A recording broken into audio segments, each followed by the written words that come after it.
Hello everyone, आज का हमारा जो टॉपिक है वो है axiomatic approach to the probability. Axiomatic approach to probability.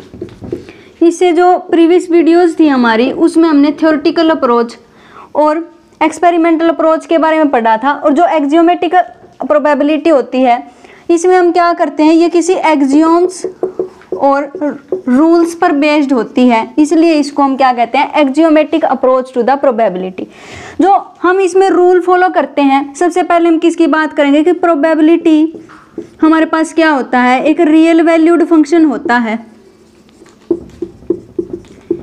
Real valued function होता है जिसकी जो डोमेन होती है वो क्या आती है हमारे पास, power set of sample space, power set of sample space. और जो हमारे पास इसकी रेंज होती है वो हमारे पास क्या होती है, एक इंटरवल होती है, जो हमारा क्या होता है, एक क्लोज इंटरवल होता है 0,1। ये इसकी क्या होती है, हमारे पास रेंज होती है। अब हमारे पास ये सवाल आ सकता है कि इसकी डोमेन हमारे पास power set of sample space क्यों होती है। अगर मैं प्रोबेबिलिटी की बात करूं, प्रोबेबिलिटी को हम कैसे लिखते हैं, ऐसे लिखते हैं। और जब भी मैं फंक्शन की बात करती हूँ, पी हमने यहाँ पर कोई भी प्रोबेबिलिटी फंक्शन मान लिया है, और यहाँ पर जो लिखा रहता है वो क्या होता है हमारे पास, इनपुट।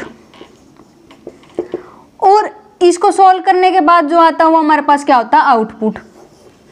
तो ये जो इनपुट है हमारा, यहाँ पर ई का क्या मतलब है, ई का मतलब होता है हमारे पास इवेंट। और इवेंट हमारे पास क्या होते हैं, इवेंट होते हैं हमारे पास subset of sample space. Event क्या होते हैं हमारे पास, सबसेट ऑफ सैंपल स्पेस। अगर मैं सारे के सारे सबसेट इकट्ठा कर देती हूँ किसी सैंपल स्पेस के, तो वो क्या बना देते हैं हमारे पास, पावर सेट बना देते हैं। ये हमारे पास एक सेट थ्योरी का रिजल्ट है कि जब भी मैं किसी सेट के सारे सबसेट को इकट्ठा करके एक सेट बनाती हूँ, उसको मैं क्या बोलती हूँ, पावर सेट बोलती हूँ। तो इसका मतलब इवेंट हमारे पास क्या होता है, इवेंट होता है हमारे पास सबसेट ऑफ सैंपल स्पेस। अगर उसके सारे के सारे सबसेट को इकट्ठा करके मैं सेट बनाती हूँ, वो क्या बन जाएगा हमारे पास, power set of the sample space. इसका मतलब जो प्रोबेबिलिटी का जो इनपुट होगा वो हमारे पास क्या होगा, power set of the sample space. और जो इसका जो रिजल्ट आता है, हमने एक और बात पढ़ी थी कि प्रोबेबिलिटी 0 से तो बड़ी होती है और उसके इक्वल भी हो सकती है, और 1 से कैसे होती है, छोटी होती है और उससे इक्वल भी हो सकती है। तो इसलिए जो प्रोबेबिलिटी होती है हमारे, वो किसके बीच में लाई करती है, 0 और 1 के बीच में लाई करती है। तो इसलिए इसका जो रेंज है हमारे पास वो क्या बन जाएगा, 0,1। तो हमने यहाँ पर किसकी बात की कि प्रोबेबिलिटी हमारे पास कैसा होता है, एक रियल वैल्यूड फंक्शन होता है जिसकी डोमेन हमारे पास क्या होती है, power set of the sample space. और जिसकी जो रेंज होगी हमारे पास वो क्या होगी, 0,1। वो क्या होगा, एक क्लोज इंटरवल होगा। अब हम बात करेंगे जो एक्सियोमेटिक प्रोबेबिलिटी अप्रोच में जो एक्सियम्स यूज होते हैं वो क्या होते हैं। पहला होता है हमारे पास, तो सबसे पहले हम क्या लिख लेते हैं, सैंपल स्पेस लिख लेते हैं। सैंपल स्पेस क्या होता है, अगर मैं किसी एक्सपेरिमेंट के सारे आउटकम को इकट्ठा करके किसी सेट में रख देती हूँ, तो उसी सेट को मैं क्या कहती हूँ, सैंपल स्पेस कहती हूँ। और इन आउटकम्स को मैं क्या बोलती थी, सैंपल पॉइंट कहती थी। तो सबसे पहले हमारे पास क्या होता है कि जो प्रोबेबिलिटी होती है किसी भी इवेंट की, वो या तो 0 हो सकती है या उससे कैसी हो सकती है, बड़ी हो सकती है। और सेकंड हमारे पास क्या होता है कि जो प्रोबेबिलिटी होती है सैंपल स्पेस की, वो क्या होती है हमारे पास, 1 होती है। और तीसरा जो सबसे मेन रिजल्ट होता है, अगर मान लिया E एंड F हमारे पास कैसे हैं, म्यूचुअली एक्सक्लूसिव इवेंट्स हैं। म्यूचुअली एक्सक्लूसिव इवेंट्स हैं। म्यूचुअली एक्सक्लूसिव इवेंट क्या होते हैं, ऐसे दो इवेंट जो एक साथ ओकर नहीं कर सकते, उसको मैं क्या कहती थी, म्यूचुअली एक्सक्लूसिव इवेंट्स कहती थी। और म्यूचुअली एक्सक्लूसिव इवेंट्स में क्या आता था, अगर मैं इनका इंटरसेक्शन करती हूँ तो कितना आता था हमारे पास, फाई आता था। क्योंकि उन इवेंट्स के जो आउटकम होते हैं वो कैसे होते हैं, एक दूसरे से बिल्कुल अलग होते हैं, उनमें कुछ भी कॉमन नहीं होता है। तो इसका मतलब इन दोनों सेट का इंटरसेक्शन कैसा आएगा, फाई आएगा। अब सेट थ्योरी का एक रिजल्ट होता है PE यूनियन F, किसके इक्वल होता है, PE plus PF minus P intersection F। ये होता है हमारे पास इंटरसेक्शन F हमारे पास क्या है, फाई है। और फाई हमारे पास क्या होता है, एक एम्प्टी सेट होता है। एम्प्टी सेट की जो प्रोबेबिलिटी होती है वो कितनी होती है, 0 होती है। तो इसका मतलब यहाँ पर क्या आ जाएगा, 0 आ जाएगा। तो अगर म्यूचुअली एक्सक्लूसिव इवेंट्स है हमारे, तो पी ई यूनियन एफ किसके इक्वल होगा, P E plus P F के बराबर होगा। और यहाँ से हम ऐसा भी प्रूव कर सकते हैं कि जो पी फाई होता है वो 0 के इक्वल होता है इस रिजल्ट से। कैसे करेंगे इसको प्रूव करने के लिए, हम क्या करेंगे, एफ इवेंट को मैं क्या मान लेती हूँ, एम्प्टी सेट मान लेती हूँ। अगर मैं इसकी प्रोबेबिलिटी निकालना चाहूँ यहाँ से, तो यहाँ पर क्या आएगा, P E plus P phi. अब किसी का यूनियन अगर मैं एम्प्टी सेट के साथ करूँगी तो वही सेट आ जाएगा, तो मैं ऐसा लिख सकती हूँ।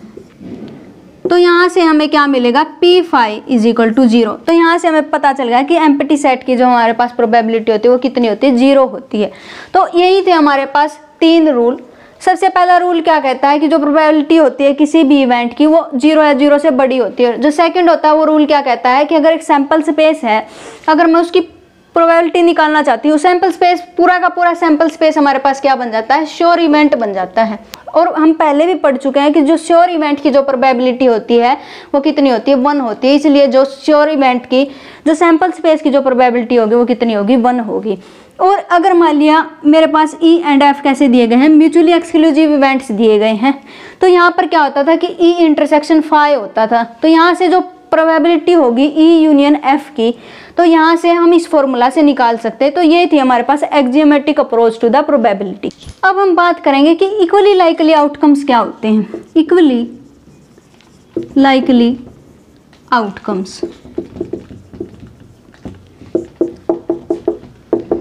अगर मैं किसी कॉइन को टॉस करती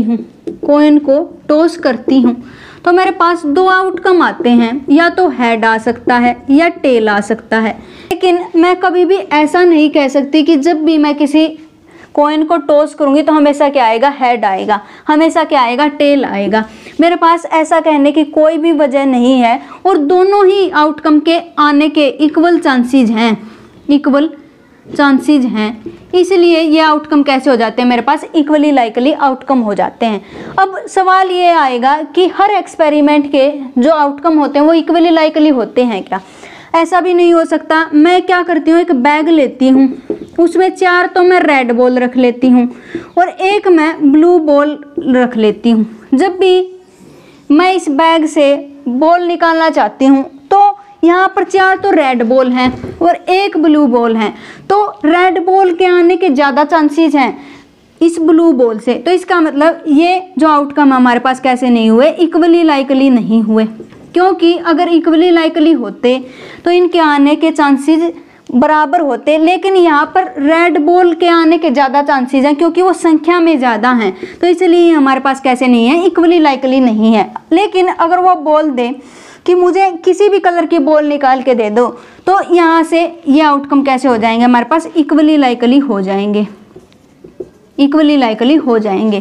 तो यही थी हमारी आज की वीडियो, जिसमें हमने इक्वली लाइकली आउटकम्स और जो एक्सियोमेट्रिक अप्रोच होती है प्रोबेबिलिटी की उसके बारे में पढ़ा। इससे नेक्स्ट वीडियो में भी हम प्रोबेबिलिटी के बारे में समझेंगे। तब तक के लिए stay connected, have a nice day, thank you.